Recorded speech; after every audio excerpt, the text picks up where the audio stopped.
It seems really woo-woo to me, but now I understand the real. But she enlisted my spirit guides. She enlisted other deceased relatives of mine. And throughout the course of the next probably year and a half of that 4 years, they left me one breadcrumb after another because they knew I couldn't just soak it up all at once. I was very accounting-like. So it was just like, okay, now that you understand where we still go on, now I'm going to tell you a little connection here.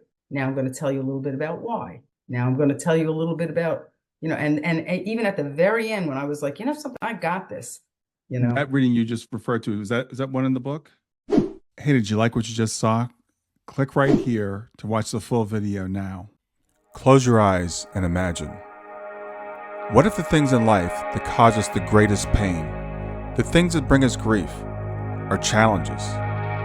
Challenges designed to help us grow, to ultimately become what we were always meant to be. We feel like we've been buried, but what if, like a seed, we've been planted? And having been planted, we grow to become a mighty tree. Now, open your eyes. Open your eyes to this way of viewing life. Come with me as we explore your true, infinite, eternal nature. This is Grief to Growth, and I am your host, Brian Smith. Hey there, welcome to Grief to Growth. This is Brian Smith. I'm your host, and whether this is your first time joining us or you're a regular listener, I want to welcome to this episode. Today, we're going to venture into a conversation that intertwines the realms of accounting, healthcare, and the metaphysical. Our guest is Annette Marinaccio. She's a New York-based certified public accountant, and she's an accomplished healthcare executive. She's going to take us on a transformative journey from skepticism to belief, documented in her book, Your Soul Focus. And I love the subtitle, You Believe in the Afterlife, Don't You? Annette's exploration in the afterlife began in an unexpected encounter with her mother-in-law's spirit on a 4-year quest through the metaphysical, challenging her perceptions and altering her life's path. Today, we're going to dive into the intersections of professional credibility, personal revelation, and the universal quest for understanding life beyond the physical. Stay tuned as we unravel the mysteries of the afterlife, the inspirations behind her penning to such a profound narrative, and the profound changes it has brought to her life. So with that, I want to welcome to Grief to Growth, Annette Marinaccio. Thank you. Thank you, Brian. Thank you so much for having me. I'm honored to be here today. Yeah, I'm excited to have you here today. We were talking before we got started that you and I, this is a topic we both are passionate about, but people don't talk about very much.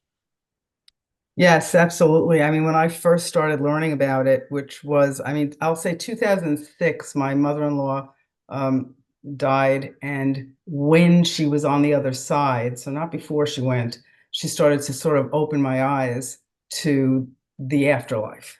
Mm-hmm. And as you mentioned, I spent like 4 years after that really researching it and trying to understand, most importantly to me, if we go on, because that took me some while to appreciate that, but if we go on, what the heck are we doing here? Like, how does this connect? And once I had a good understanding about the fact that we do go on, and an understanding about, in most cases, why we the connection between the afterlife and this, mm-hmm. I was like, why isn't everybody talking about this at least once a day, every day? I mean, it's really big. And I had never focused on it or thought about it really, and certainly had not incorporated it into my day-to-day living. And I was just shocked. And also in that 4 years, I would speak to, I would say hundreds of people, professional, personal, just saying, hey, do you know we go on? And I would say almost 70%. Now, again, it could be 70% of the people I surrounded myself with subconsciously, I don't know, but about 70% were like, oh yeah, of course. And they had a story of their own. My deceased father sees me in my dreams all the time. I go to mediums and I can connect with my loved ones, or I thought, that my mother was constantly reaching out to me because there's this dove that sits on my porch every morning for the 3 days before she died and 3 days after or whatever. And Hmm. so I would say like 70% of the people had real great examples. And when I listened to them, I was like, how come this is the first I'm hearing about this? Like, why isn't everybody talking about this all the time? Or at least maybe as often as people pray or meditate, they should incorporate it into their daily routine. Hmm. So, yeah. Yeah, what you've just said, anecdotally, I think is what the data backs up. I forgot the percentage of people that believe in the afterlife, but I think it's like 80 some percent, and like over 50% have said they've had some sort of after death communication. Yet we go through our day-to-day lives and we don't talk about it. So in my experience, it wasn't until my daughter passed and I started sharing some of my experience with people. It was the same thing. People I've known for years would say, "Oh yeah, of course, my father came to me in a dream or my grandmother came to visit after she passed." But we don't seem to want to talk about it on a day-to-day basis.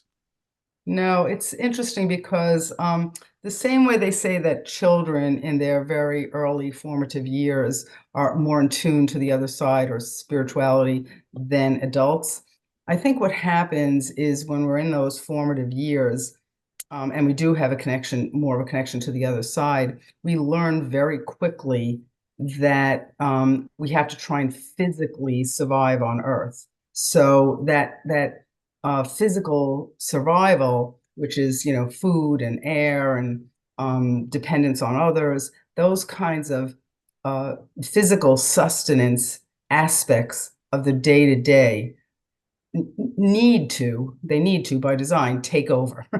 And Hmm. so when they take over and the spiritual aspect of things maybe takes a little bit of a back burner because we're learning to just physically survive, I think that conditioning from a very early age sort of carries into adulthood. And then it's many, many people when they get to maybe teens, maybe 20s, maybe 30s, maybe older, they start sitting back a little bit and saying, okay, now I've got the physical sustenance thing going. Hmm. I wonder if there's more to life than this. And actually, a lot of teens and people, in their early 20s start exploring that because they're on the front end, really, of a long adult life. And they just start thinking to themselves, is this all there is to it? Like working every day and, making money and eating. And is that all there is to this? And then you get sort of swept up in that, late 20s, 30s, 40s into many people get swept up into either working very hard on their career or raising a family. And then the day to day just gets very crammed with just day to day activities. Hmm. And you don't really think about it until something like a lightning bolt or a gift, hits you in the head, like my mother-in-law or your daughter, like hits you in the head, Hmm. sort of like, wait a minute, guys, you're on an okay path, but this is a small path compared to what you need to do for your soul. So, recalibrate your framework, your perception, Right. I think that's sort of, why it happens that way. Yeah, I think you described the path it's pretty common. We come in and we are connected to the other side, and but we are quickly we have to attend to the physical. There's nothing wrong with that. But then we kind of lose focus. So tell me what happened with your mother-in-law that kind of brought you back around. Yeah, so and yeah, that is good to say back around because certainly in my late teens, early 20s, I would say I was interested in maybe not the afterlife, but like the Raymond Moody books and astrology, and is there something to it? And Hmm. just those kinds of metaphysical things. But then I got swept up in my day-to-day life, and in 2005, I went through a really pivotal time where both my mother and my mother-in-law were diagnosed with cancer within a week of each other. My mother breast, and she survived that. She ended up dying at 90 years old in 2022, 2 years ago. And my mother-in-law was pancreatic, and pancreatic is when you find it, 99% of the time, it's pretty far along. Right. And so she didn't have really a chance of survival. So a year later, she died. That was 2006. And at that point, I would say that I thought my thinking was that when you're dead, you're dead. I didn't think about an afterlife, let alone the fact that the afterlife is actually far more important than we think it is. Hmm. So I was just like, I just thought when you're dead, you're dead, and I was, very upset. And we she died on October 14th of 2006, and we buried her on October 19th. And then, like 2 days after that, maybe 3 days, my, at that time, 13-year-old daughter was getting ready for school, and I was getting ready for work, and we were at the kitchen table, and she said, "Guess what?" Like, very matter of fact, Grandma Lucille gave me a gift yesterday. Grandma Lucille was my mother-in-law's name, and Hmm. and I'm thinking obviously she couldn't give her a gift, right? She's not here, and so she said she gave me a gift yesterday. I was like, "What kind of gift?" And she said pom poms, and I said, "Pom poms, like physical pom poms?" And she said, "Yes." I said, "Well, how'd she do that?" And she said, "I don't know. I wish I could have seen it. I don't know if they floated through the air or they just appeared there." I could see her mind had worked through all these possibilities. And I'm like, Hmm. "Well, what are you talking about? Where did they appear?" And then she told me her story. She said that she had gone to art class, and their project was to make 3D cards. And she decided to make a card with 11 green and 11 red pom poms. So she went to the art supply closet and took out the Tupperware of all these different color and size pom poms. And she counted out 11 green and 11 red and put the container back. And when she came back to her desk, there were the 11 green, 11 red, and one lavender and one ivory colored one. And I was just like, "I don't understand. How'd they get there?" And she goes, "I don't know, but they were the exact color of the balloons that we let go at Grandma's grave, a couple days earlier. So I know that Grandma was saying she got the balloons." And so I was thinking, I said, "Well, was there somebody else at your desk?" I went through all those questions. Did you drop them? Did somebody else pick them up? No, I was at the desk by myself. There was no one else around. And I could see she had worked through all the possibilities in her head too, and determined the only choices were they appeared or they floated through the air. And either way, she had seen the event. Hmm. Um, so I assumed that she was going through she was close to my mother-in-law. She was going through some really bad grief situation. And I, being her mother, I probably should figure it out and try and help. So I started telling everybody, my professional acquaintances, my personal acquaintances, the pom pom story, figuring someone would say to me, "Oh, that happened with my teen when my spouse died," or whatever. "This is the grief counselor you should go to," or "This is how they cope with it," or something like that. But instead, what people were saying, like, "Of course." And I was like, "What?" So in particular, I had one girlfriend, and I had known her. I still know her, but I had known her about 10 years at that point. I guess we never discussed the afterlife. Hmm. It hadn't really come up. As you said, it's not openly talked about. And so I told her the pom pom story, and she waited for me to finish the way I'm doing now. And then she just very, like, blank said, "Well, you believe in the afterlife, don't you, Annette?" Which is the subtitle of my book. Yeah. And she was like, "Well, you believe in the afterlife, don't you, Annette?" And I was just like, "You believe in the afterlife?" And she was like, "Oh, yeah." And then she told me that she actually frequents a medium from Long Island, which is where I'm from, Josephine Giragelli.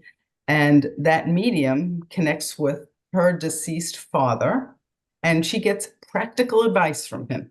Should we put mom in a home? Should we move her to a different neighborhood? Should we sell your house? I'm thinking of naming my son blah blah blah. Do you like the name? Like, and I was just like, "Are you kidding me?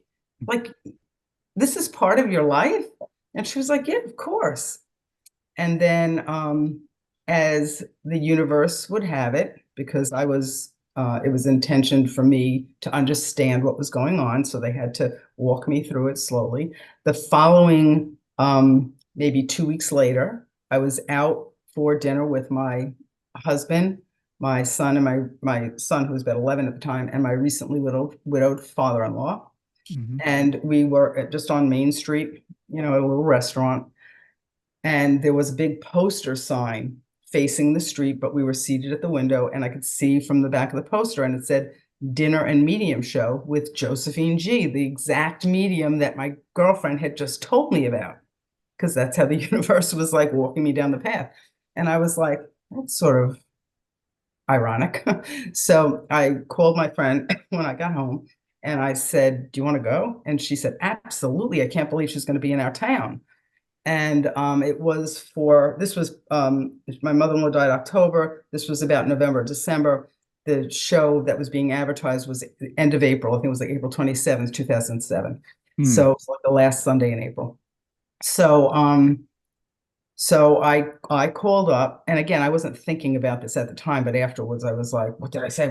I called up and I said, Annette, party of three. It was myself and two friends. And that's all I said. I didn't give them any other information, just Annette, party of three.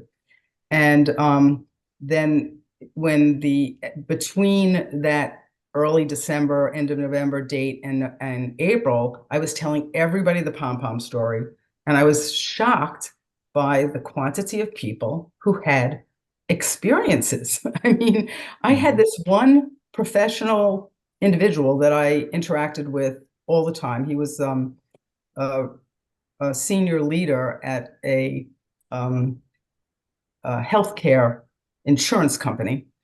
And when I told him, he said to me, "You'll never believe this story." And I'm like, everybody's got like a lot of people have stories.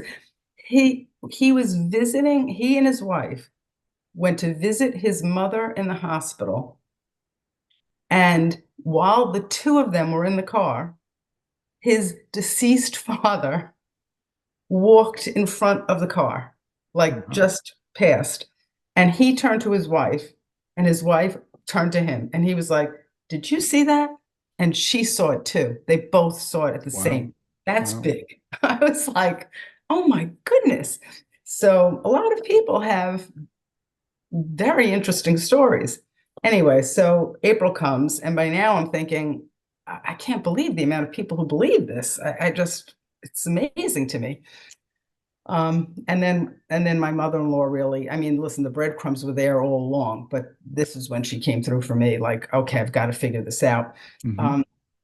Um, the woman came out, Josephine came out with after dinner, comes out with a microphone, and like sort of like you see on TV nowadays, and reads somebody. Maybe there's 150 people. She reads a family over there with a fallen police officer, and they're all crying, and I'm thinking, well, they could be planted there. She probably knows them, whatever. I don't know, I don't know. But then the second thing is she comes over to our table and she says, I see a woman here whose name is Lucille. My mother-in-law's name is Lucille. She's got the exact name.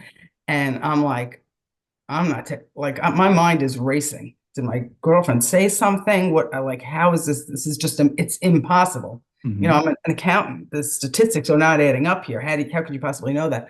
And my girlfriend is kicking me under the table, glaring, and I'm like, I'm not taking the microphone. And then she said, okay, if it's not Lucille, maybe Lou, something with an L. She's holding her stomach like she died of something like stomach cancer. My mother-in-law had died of pancreatic, something like stomach cancer. And I am not taking the microphone. I'm petrified. I'm like, I don't understand this. And the woman behind me raises her hand and says, my name's Elizabeth. It has an L in it. you know? And so Josephine goes and reads Elizabeth said, "Oh, I see you're going to Italy in a couple of months." I had just booked Italy, a trip to Italy. And so then Elizabeth's like, "No, I just came back from Florida." So it's like, I could see like she was getting anyway. So it wasn't for Elizabeth. So she retreats out, reads somebody else, and then comes back. And I really have to credit my mother-in-law with that because she, made sure she came back around. And I Hmm. think, a lot of times people say, oh, the mediums are fake or but why would they come back around and put themselves in a position when they're not even getting a bite? Like, you know what I Right. mean? If they're Right. really fake, they would Right. they would read you and give up and go on to someone else or what. But she comes back and she says, this woman is still here. If it's something with an L, she's got very dark hair. My mother-in-law's hair was black, very dark hair. She's holding her stomach. And then I'm like, all right, I'm just going to take this. And so I raised my hand at that point. I was feeling a little more brave at this point. She gives me the microphone, and then she said the thing that just flipped for me. That one line that I was like, oh my God. She said, oh, yes, this is definitely for you. She's asking me how Rita is. Rita is still here, isn't she? Now, my Mm. mother and mother-in-law, as I mentioned, both were diagnosed within a week of each other.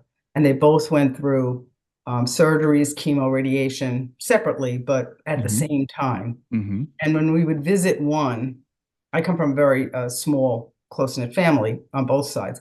As we visit one, they would always ask about the other because they Hmm. were going through it.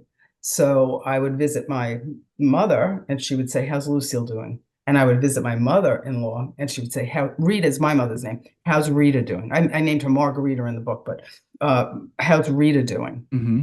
And and she knew, my mother-in-law, that that would be the thing that would flip me, Hmm. because there's no way in the couple of sentences this woman said she could have known Lucille's name and Rita's name. Right. There's no way. And that one line would be exactly what she would have said. How's Rita? She's still here, isn't she? Meaning, because she would ask about my mother. Right. Right. Now I understand the other side. She knew what my mother was fine, but still. Um, and then I had a very, very evidential reading for the next, whatever, 4 or 5 minutes before she retreated out and read others in the room. But that was the thing. I went home that night and I was obsessed. I was like, I have to figure this out. I give up. So many people understand this. They sort of know it's out there, because in that 4 months I had a lot of credible people tell me they had seen, or whatever, signs or whatever. And Hmm. now I had this experience and I was like, that's it. I have to figure this out. And my mother-in-law, I like to say, um, enlisted my spirit guides, which is like, I did not want to have to believe in spirit guides. That seems really woo-woo to me, but now I understand they're real. So, but she enlisted my spirit guides. She enlisted other deceased relatives of mine. And throughout the course of the next probably year and a half of that 4 years, they left me one breadcrumb after another, because they knew I couldn't just soak it up all at once. Mm. I was very accounting like, so it was just like, okay, now that you understand we still go on, now I'm going to tell you a little connection here. Now I'm going to tell you a little bit about why. Now I'm going to tell you a little bit about, and even at the very end, when I was like, something, I got this, they spun me around again with a reading in a large forum that was so involved and so intricate, that and connected to other people in the room, that they were saying to me, you think you get it? You don't get it. It's a fraction. What you think you understand, what you understand is a fraction of what we know, you know? That reading you just referred to, is that one in the book? Yeah, that's of the John Edward ones. The The John John Edward one. Yeah, I Okay. mean, I have several readings in the book because I was obsessed and going everywhere. You, I have to say, I'm not going to say luck because it's not luck, it's orchestrated, but the mediums that you've encountered are just like off the charts. I mean, people that have been to mediums, we know there are good mediums. There are some mediums that aren't so good. There are some fakes out there, but for a medium to get like names like you got from the first medium, from that's a pretty unusual experience. Yeah, and again, I credit like I like to say, my mother-in-law chose Josephine G. Right, right. Right? I mean, I didn't choose her, right? I wouldn't have gone to that show. So my mother-in-law chose her from the other side. Like, we're going to open this chick's eyes. You come help, you know? Yeah, and knowing that you needed that kind of a thing, you needed somebody, not something vague, not I have somebody here, that she's older and she liked to bake cookies. Nope, nope. It was very, very on target. And also, you'll see in the book the couple of mediums that I went to, they were just very on target. Robert Hansen, very on target. I mean, there Right. was just, no Well, denying it. I recognize the names of a lot of the mediums you mentioned in the book. Suzanne Northrup and Laura Lynn Jackson. So you saw some pretty off the charts incredible mediums. But I think with your mind, I think is similar to mine. I'm an engineer, and you're an accountant. We're very left brain. We're like, okay, how is this happening? How are they doing this?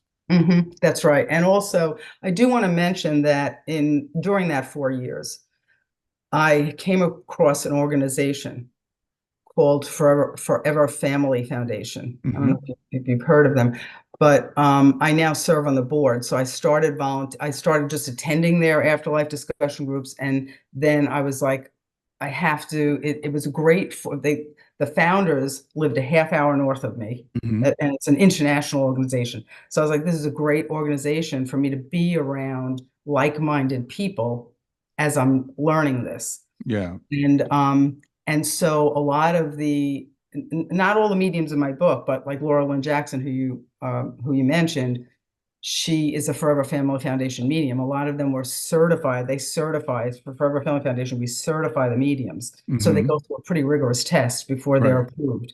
And so I've been fortunate, being that I'm a volunteer, to get a bird's eye view on group readings. So I'm in a situation, my spirits know I'm not there for a reading.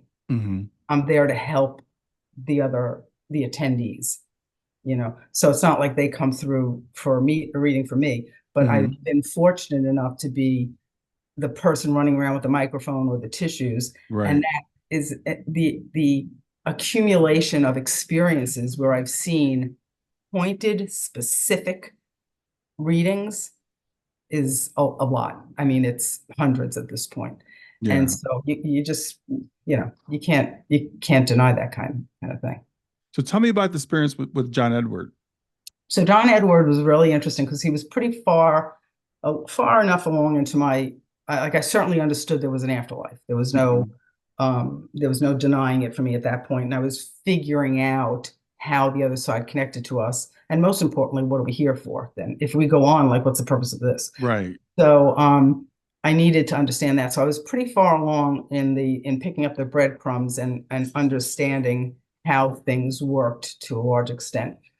So what happened with John Edwards is also from Long Island, and he, I think maybe still once a year, does a show, a reading, uh, at a large forum, has about 3,000 people in it. Hmm. And I had bought four tickets from myself, my husband, and my two kids. Maybe they were like maybe 15 and 13 at that point or something. Um, to attend in December. It was like a couple of weeks after Thanksgiving. Everybody bought them in like April. So I'm making the dates up. Maybe it was April of 2008, and it was going to be December of 2008. Hmm. And Thanksgiving, I had my in-laws over, and my mother-in-law had passed, and my sister-in-law had told me, she told all of us that she was getting these weird, um, not prank, but mistaken phone calls from an older man Hmm. who lived out east on Long Island also. And when he would forget to put the area code in of his sister in Las Vegas, the remaining seven numbers were my sister-in-law's. And Hmm. so the call would go to her. And after a couple of these calls, she started speaking with him, to understand what was going on. And that's how she understood he was older. And if Hmm. he forgot the area code, whatever, whatever. And his name was Corsione, and it would come up on her thing. And the interesting thing is he'd call his sister on holidays. So she would get these calls on Easter, on Christmas. Once it was on her birthday, which is July 1st. So maybe July 4th, I don't know, but Hmm. whatever. But she said it's odd to her because they started after her mother died, and they've been going on for about a year and a half. And she thought it was sort of weird. She said, I think I'm going to take, and he had called Thanksgiving, so the Thanksgiving, and she goes, I think I'm going to take this as like happy holidays from my mom. And I said, yeah, I mean, definitely. So this was our Thanksgiving conversation. Now a week after that, or 2 weeks after that, I had the tickets to the John Edward show. And my daughter, who was, let's say, 15 at the time, decided she didn't want to go. So I said to my husband, let's ask your sister. she'd be into it. So she came. So it was myself, my husband, my sister-in-law, and my son, who was maybe 11. And we're in a room of 3,000 people. And it's it's a circular room. So it's in the theater in the round. And at one point, he is reading people across the room from us. And he has them stand up, and it's a mother and an adult daughter. Maybe she's in her late 20s. And somebody's coming through for them. And then he says, I'm feeling pulled from behind me. Somehow you are connected to somebody in this section. He makes a 180-degree turn, points to our section. And then, okay. And then, so he turns back to them and he goes, where do you live? And they say, we live in Hicksville. He turns back around. He goes, okay, I'm in these 3 rows. And we're not even one of the rows. It's like the row in front of us and maybe 2 rows in front of them. And anybody in this section from Hicksville in these 3 rows? No. Okay, turns back around. What's the name of your street? We live on Barberry Street. Turns back around. Does Barberry mean anything to anybody? No. Turns back around. Turns them again. He says, what do you do for a living? I work in a doctor's office. This is the doctor's name. Turns back around. Are any of you patients of the doctor? No. He goes, there's some connection between these mother and daughter standing and somebody in these 3 rows. Now it's a row in front of us, not us. Turns back around. He goes, all right, I'm going to ask the spirits to give me some more information. He goes, okay, I'm seeing a young guy here who dies in a bar fight. Does that mean anything to you? To the people standing. They start crying hysterical. He goes, what does this mean to you? It was my fiance. So it turns out that the 30-year-old girl, the daughter, her fiance had died in a bar fight 2 years earlier. And she has now met someone else and is going to get married. And the fiance came forward and said, I like the choice. I helped choose him from this side. I want you to get on with your life. And then he says, but somehow this is connected to the people behind me. Yeah. He goes, what was your fiance's name? And they say the name, John Corsione. And he turns around to us, all of us, and he says, does that name mean anything? I am not thinking of what my sister-in-law said. Right. My sister-in-law is like, that's the name. That's the name on the, I'm getting chilled up. That's the name on the answering machine. And I was like, and if she had not conveyed that story to me on Thanksgiving, I would not have acted as quickly as I did. Right. Because I knew, and then I knew this reading's for us. This is coming to us. So I started raising my hand. This is us. This is us. They give us the microphone, and my mother-in-law comes through in flying colors. I mean, there's a reading. She mentions 4 grandchildren, something about each of her 4 grandchildren. She had 4 grandchildren. So it was, and at the end, she says to my husband, John Edwards says it, not my mother-in-law, but it comes through John Edwards. He says, you going to Florida soon? Your mother says, have a good time in Florida, because my husband was leaving on a trip, a work trip for Florida the next day. Wow. So yeah, so we had a really, and connected to what? Corsione on the other side. First of all, the phone call stopped after that.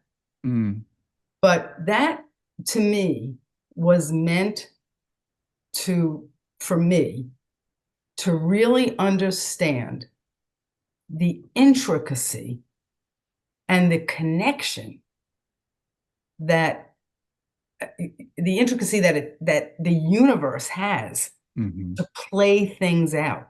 All those things that had to happen, all those things. Once was a regular reading. I had to buy the tickets. My sister-in-law had to tell us the story a week before. My daughter had to back out. Those people had to buy tickets. Yeah. He had to feel the pull on both sides. The Corsione that she said had no connection to this Corsione here, just the same last name. You know, so the level of detail, the spider web that came together to just give me an evidential reading, or give us an evidential reading, like the surface of it is the evidential reading, which to many people would be amazing in and of itself. Right. But to me, this was part, in my mind, it was part of my learning experience because it wasn't just an evidential reading. It was understand that the universe is far more intricate and complicated than you appreciate on the surface. Right. That's what the message was for me. Right. Right. And I was blown away because I was like, I thought I was getting it, and I was like, something, this is them saying to me, yeah, you got it, but you're never going to be able to, on Earth, your brain, your little pea brain, is never going to be able to really understand Hmm. the web of the universe. That's what that meant to me. Yeah, I 100% agree. And I wanted to say there's so many great stories in your book. We're not going to be able to go through that, and I want people to get the book. But that was one, and I've been in readings like that. I've been to demonstration readings at a comedy club here locally, and the medium. It's interesting that the connections between the people in the audience. She'll say one thing, and two or three people will take it. And I've seen this in a lot of mediums. They call it piggybacking, and Piggybacking. it's like they draw in people that have similar stories and people Yes. that similar things. And it or again, for someone like you and I, we're trying to figure, okay, well, how does this work? It blows your mind. You can't get your head around it. Yeah, you're absolutely right. But you're right also, the universe pulls the right people together. So at Forever Family Foundation, we hold four very intensive grief retreats annually, Mm, weekend experiences, and they go from Friday to Sunday. And we have mediums and we have psychologists on board. So and just authors, and it's very informative, and people get readings. And we limit it to about 50, 55 people so that it's a great experience. And I marvel at it because I can see the universe brings people in who have mhm, similarities. It's like one grief retreat, and 40% of the people lost sons who are between 25 and 32 years old. mhm, It's like, really? And then another grief retreat, and it's couples, mostly couples, who've lost children between 5 and 15 years old. mhm, That's interesting. And then it's another one, and it's maybe 30% of the are women who lost their husbands. So it's like the universe works it out, and then they connect with each other. They have each other in after the retreat. They exchange mhm. contact information. They're from all over the world, and Right. they exchange contact. But I marvel at it because I'm like, the universe does its thing. It's Yeah. does Yeah. what it has to do. It absolutely does. So for you, you know, so you get it that okay, there is an afterlife. We go on, and then as you said, okay, so what does that mean? So what does it mean to you? What is because obviously you're very passionate about this now. So what it means to me is that what I've learned is that what we are here is a teeny sliver of our soul's path and soul's existence. And we are intentionally born with these sort of dunce caps on, like little blinders, intentionally by design, so that we think, I mean, ego has a negative connotation, but ego, it's like we can relate to only what we can relate to. And so we Hmm. become very, I don't want to say egotistical, but very self-centered in our earthly life, because if we really understood here on earth all that we're part of, we would be extremely distracted. And chances are we wouldn't finish what we came here to do. We all come here with a purpose, or maybe several little purposes, maybe a big purpose, whatever, but we all come here with some mission or missions. Hmm. And if we were really knowledgeable about what we're part of, we'd be so distracted we wouldn't really get our job done, is really what it comes down to. So we're intentionally born with these blinders on. So in terms of what I learned once I understood that, is that when I really feel that something on earth is getting a little bit difficult or intense, or getting frustrated with something, I have to force myself to just get the blinders off and understand that this is just my earthly life is a blip. Mhm. Feels like it's everything, but it's really a blip of my life. So this little instance that I'm going through right now is really a blip. I just got to get past it, you know? Yeah, yeah, So that's how it's changed me. It's basically allowed me the ability to change my perception about what I have going on at times. yeah. I think that's extremely important. It's that, and it's interesting. You said we were born with blinders on, but I remember in the book you tell a story about your daughter and her grandmother coming to her when she was young, Yeah. So, or your grandmother, I guess it was. yeah, my grandmother, yeah, she had Yeah, never met her. So you're right. When I say born with blinders on, it also, you're right, in the beginning, first like maybe 5 or 6 years, the spiritual blinders are not really that intense as they are yeah, when we yeah. start understanding that we have to physically grow. But yeah, what happened was, I mean, I did not understand. My daughter was only 2, and at that point I did not understand anything about the afterlife. But she started singing this song.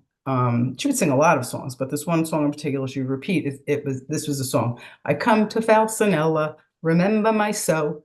I come to Falsanella, remember my so. So, it was just that. And I thought it was interesting because my grandmother's maiden name was Falsanelli. Now, it wasn't her maiden, there wasn't any names in our family now, my grandmother's maiden name. Mm, And I was like, that's sort of weird, Falsanelli, Falsanella.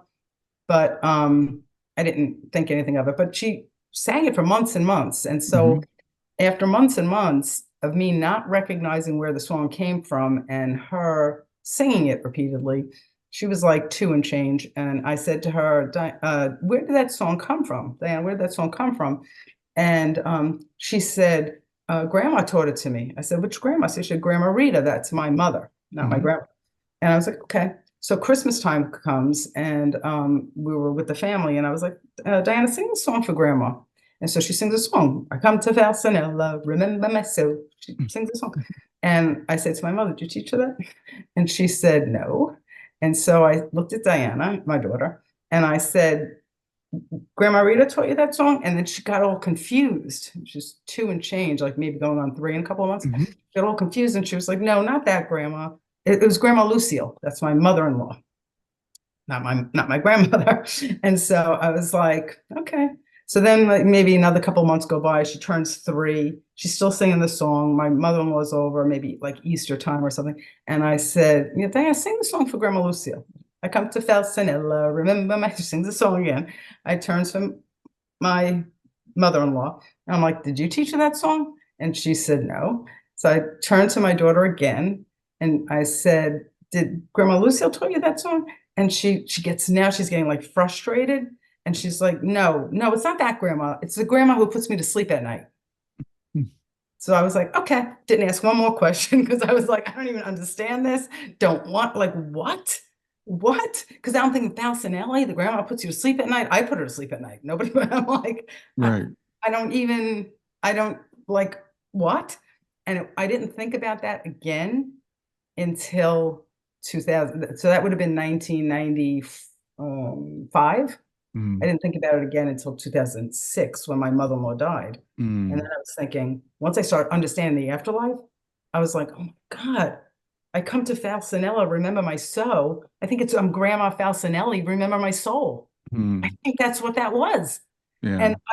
And I just, yeah, that was cool. I love that. I love that for so many reasons because I do we do have a veil when we come in, but I think the veil is thin when we're little. And as right about the time we're becoming verbal is when it seems to kind of firm up. So if we can catch kids, when they're 2, 3, 4, 5, that's when they have sometimes pre-birth memories. They'll talk about past lives. They'll say, when I was big, things like that. And it sounds to me like your grandmother was visiting her, and the universe they're setting you up, even though you have Yeah. no idea at the time. They're setting you up for 10 years later. This is going to mean something to you. Yeah, absolutely. You're absolutely right because it's interesting.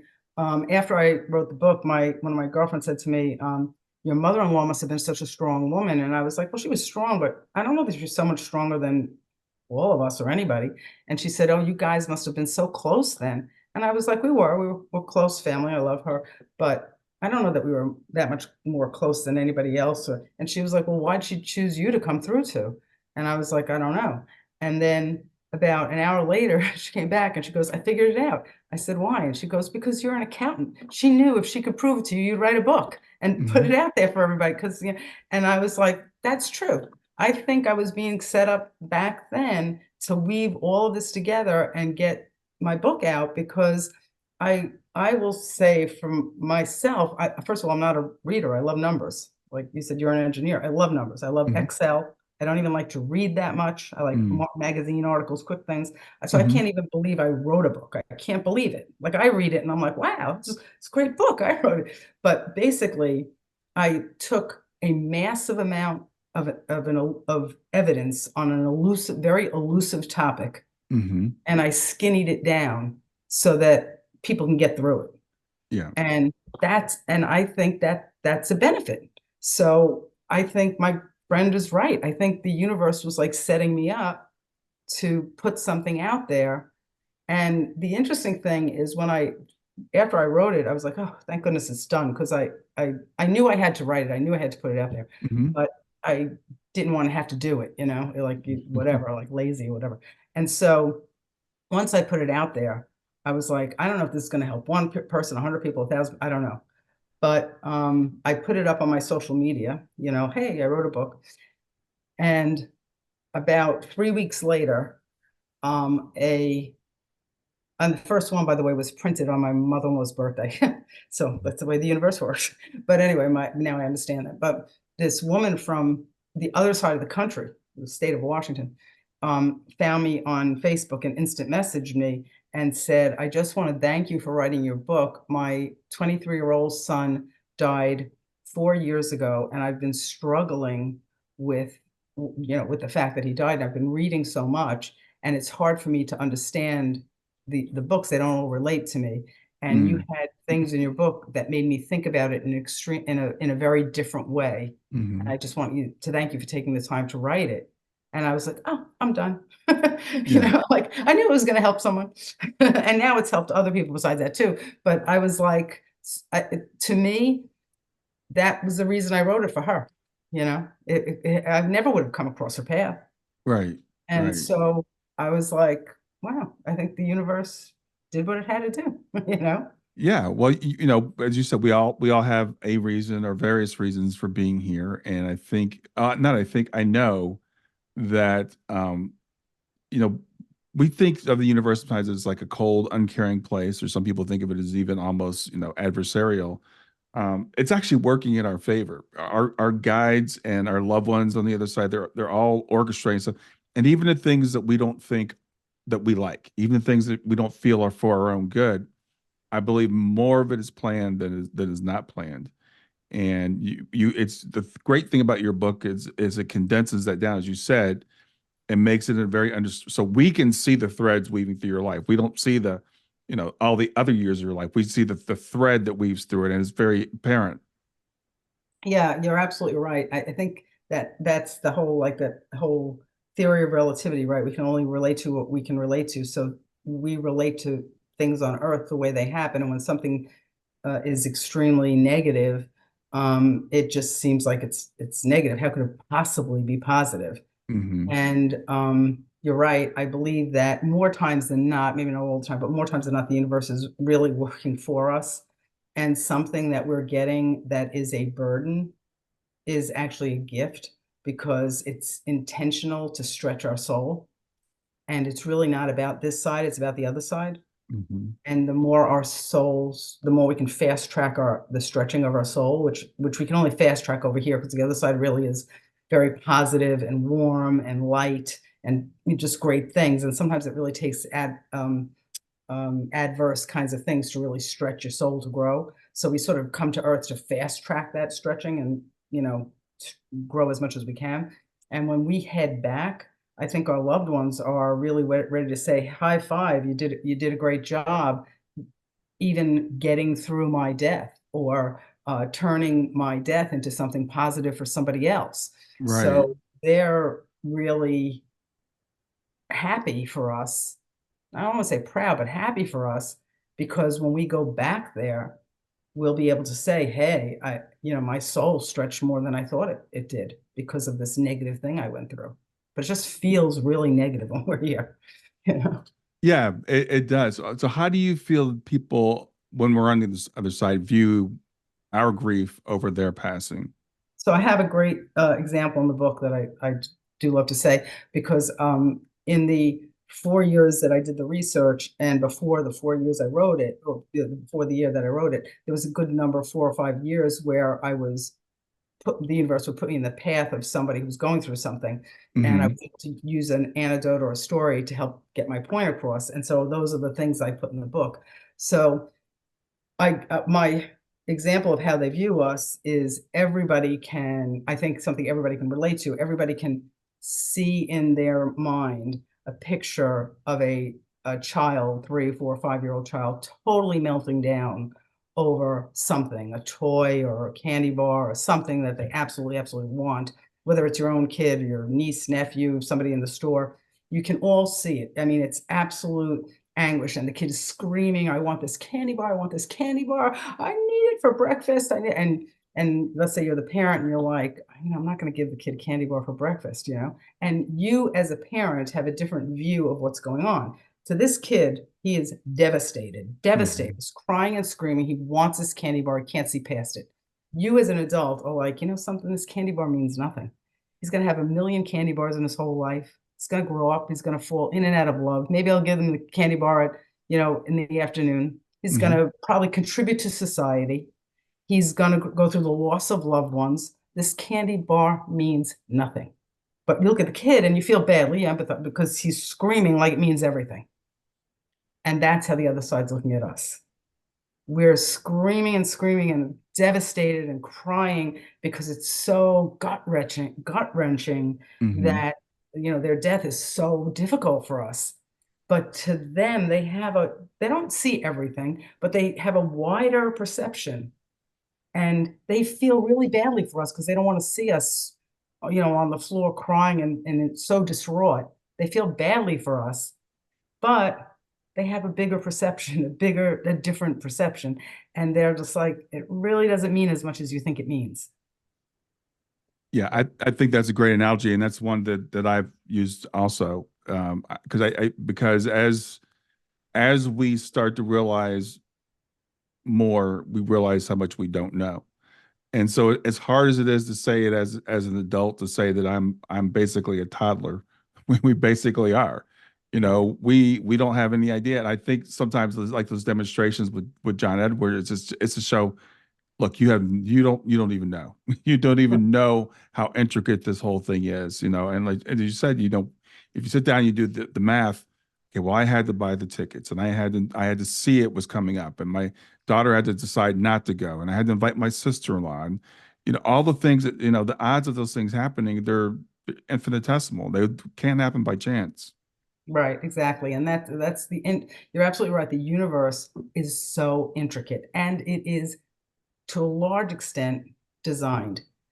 So, not to say everything's fate and you have no free will and option to change and maneuver things the way you have to, but Hmm.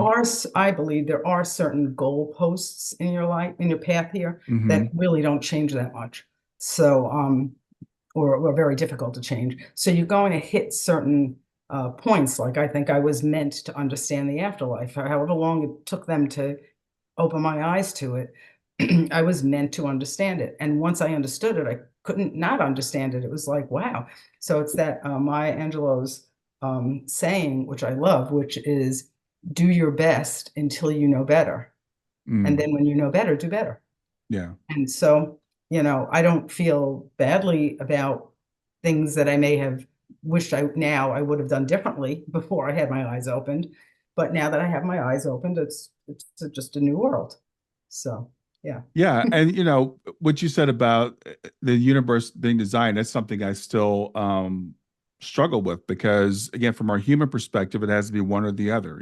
Either it's all predestined and it's like a clockwork, or it's all willy-nilly, random chance.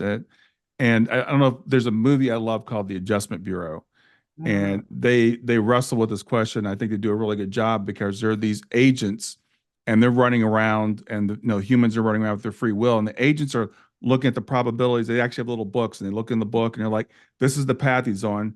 We need to get him off that path, so make him miss the bus." mm, So it does a really good job of saying it's both, right? The universe is working with us, but we do have free will, and I think we have plans when we come in, but they're not guaranteed. There is some amount of free will and randomness, I guess, if you want to say in it. yeah, yeah, I agree. I think it's a combination of both, which makes it very difficult for us to understand as humans and appreciate. So I think that at the end of the day, you can't, since you can't totally understand whether what you're doing is part of a design or not, I think the safe bet is to move forward in kindness. Because Mm, if you're moving forward in kindness, you're going toward your goal. right. So I think that's and I also, if you can help people whenever you can. I learned that when I put the book out. I didn't know, I'm an accountant, I still am, but accountants are very like worker bees. So like I love working and Hmm. so I wasn't always a big sharer of things, like sharing experiences and stuff. But when I put the book out, I mean, that was a big thing for me because I was like, well, here goes. I'm sharing, like really the inside. And Right. so inside of my thoughts and feelings. So I put it out there and I was really honored to be interviewed by a great hostess early on, Sandra Champlain, and Hmm. she said to me before the interview, don't hold back, share things. People have a tendency when they put a book out or something to say, well, I'm not going to say too much because I want people to buy the book. But I'm not even, it's not like if you don't buy the book, you don't buy the book. It's Yeah. okay. Yeah. Like I have a good job. It's not like, I just want, if the book speaks to you, then you buy it. If you don't buy it, you don't. And Right. so I was that when she said that, that resonated with me because I would be more comfortable sharing whatever I can instead of not sharing. So since I was going to be interviewed. Right. So that was very early on. And that was a great something I learned. And ever since then, I'm like, I'll just share with anybody who wants to hear my story or anything about the afterlife, because I think the more of us who understand it and know it, the better off we are as a universe. Yeah, I think you're absolutely right. And once you start to understand this, then you don't really have any choice but to share because you realize we're all connected and we're all every time I do something for somebody else, I'm doing it for myself as well. And for people that don't know, have never written a book, most people that write books don't get rich from the books. No. People that go on podcasts and do this stuff, you do it because you want to share. You do it Right. because it's like I say to people, like if you go to a great restaurant or you watch a great movie, you want to tell people about it. You're like, I can't wait to get on Facebook and tell somebody, you got to watch this movie. You've got to eat at this restaurant. And like you and we talked about it on the air, but also before we started talking, we're both like, we have to do this. We have to tell people this. Why isn't everybody doing this? It's like when people have near death experiences, they're like, I have to tell people. And so I feel like, the universe has said, okay, right, it's time. It's time for you to get this message out to help wake everybody else up. Yeah, and I think there is a shift, for better or for worse, because people have said that some of the medium shows that are on TV are a little bit negative. Oh, they're too full of themselves or this or that. And, it's a television show or a movie, so they're going to cut out all the misses because they don't want to have a television show that where people are missing things. So and then reality, when you go to a medium, maybe, 70 or 80% are hits and 20% are misses. And so, yeah, it may not be TV or media may not be as reflective of real life. But having said that, it has put the afterlife and kinds of metaphysical discussions out there in the mainstream.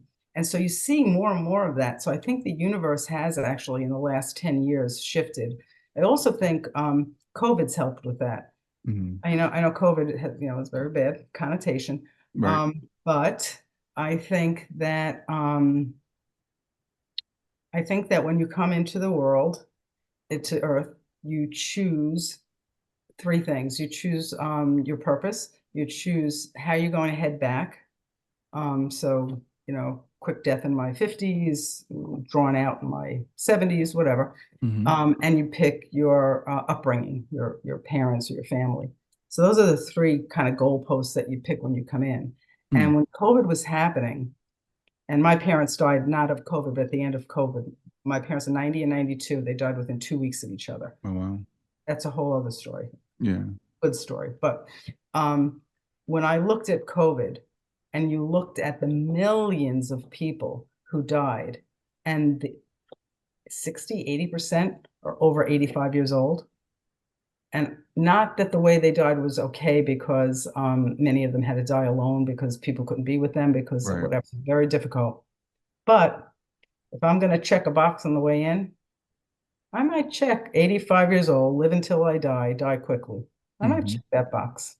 Yeah. So and to me, like September 11th, the souls that died of COVID were banded together intentionally before they came here Hmm.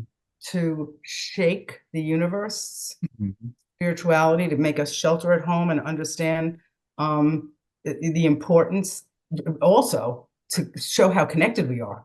I mean, we Yeah. think we're not connected. The Right. world got COVID like this. Yeah. People on the other side of the universe got Yeah. COVID, and all of a sudden, oh, we all have COVID. So we're not connected. You couldn't get more connected than that.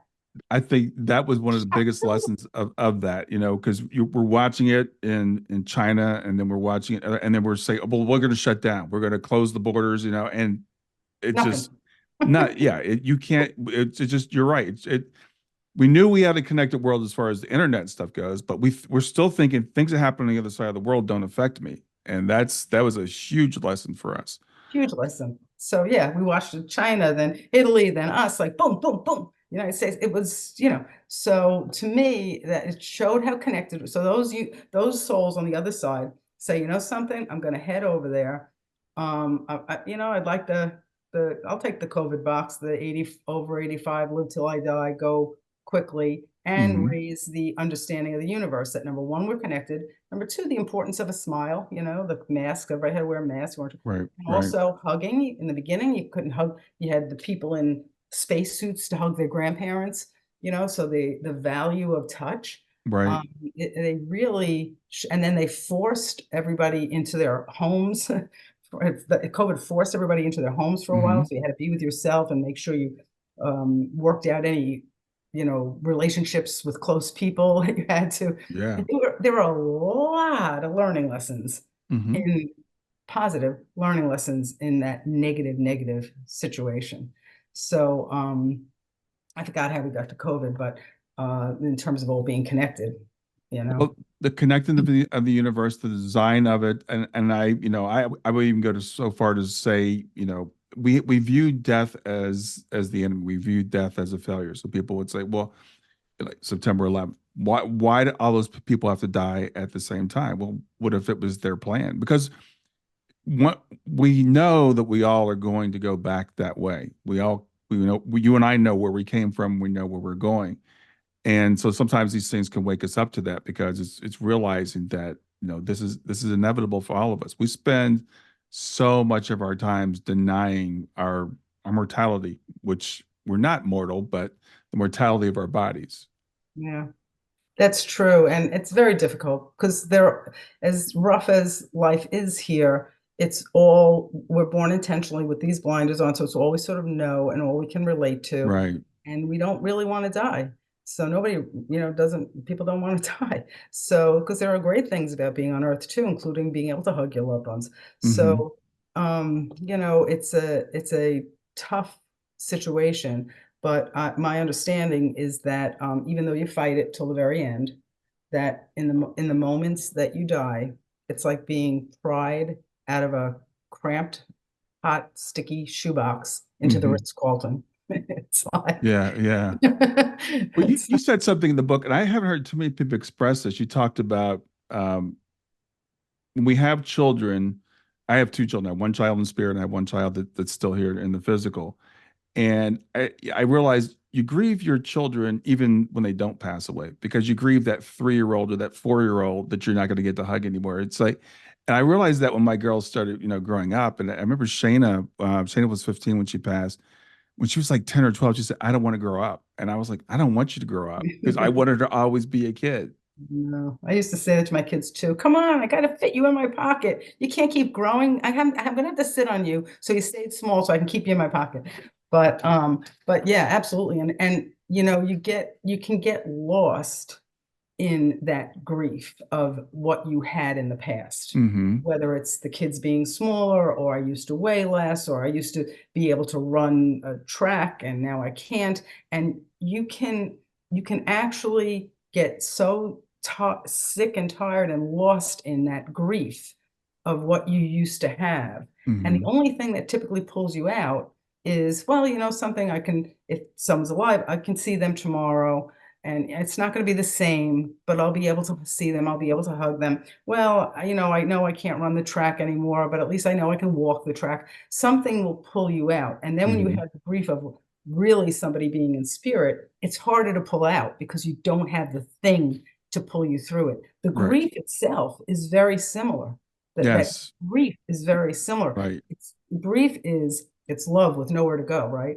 So Right. it's basically I I want what I used to have.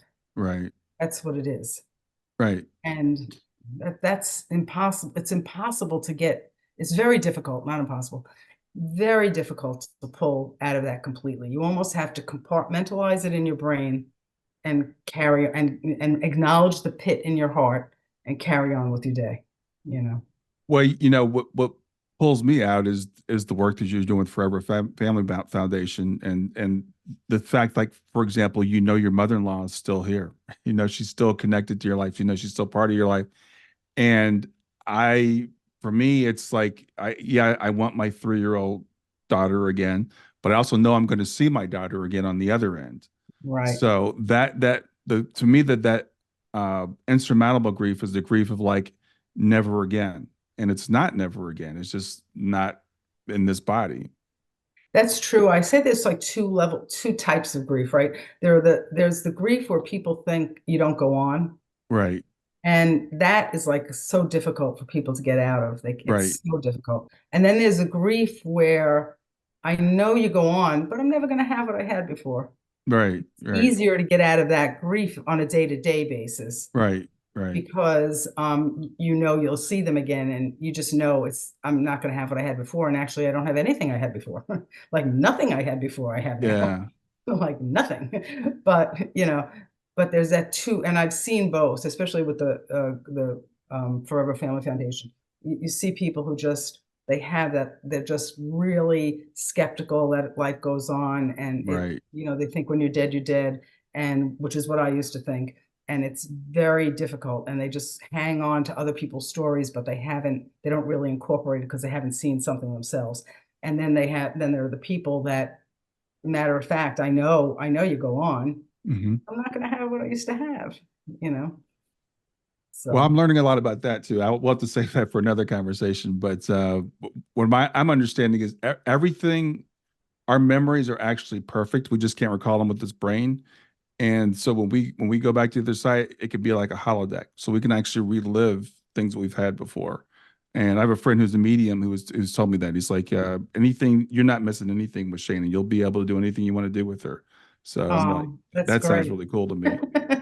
Yeah, for sure. I think the other side is, from what I've seen from medium readings and being able to pick the brain of mediums too, um, is that the other side is really all about what you want and your intentions and positive and light. There's not the adversity on the other side that we have here. Yeah. So your growth is more about meditating and music and love. And here we've got one additional thing, and that's adversity. Right. Right.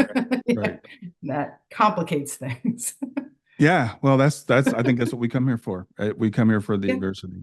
Um, yeah, and it's it's as you and I were saying, it's a very short time. It's everything when we're here, but it's nothing when we're on the other side.